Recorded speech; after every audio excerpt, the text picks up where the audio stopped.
জীবনে কখনো তুমি মিথ্যা বলনি, তাই তো তোমায় পেতে কাঁদে ধরনি।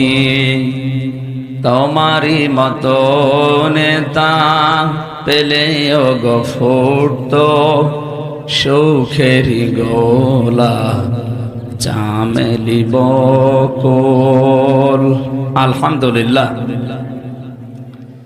বাংলাদেশের ঐতিহ্যবাহী জেলা চুয়াডাঙ্গা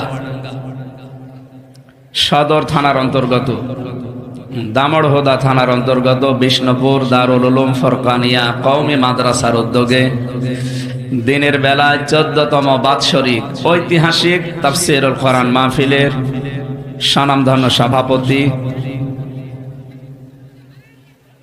বিশিষ্ট শিক্ষাবিদ জনাব ডক্টর মোহাম্মদ গোলাম মহিউদ্দিন আতাল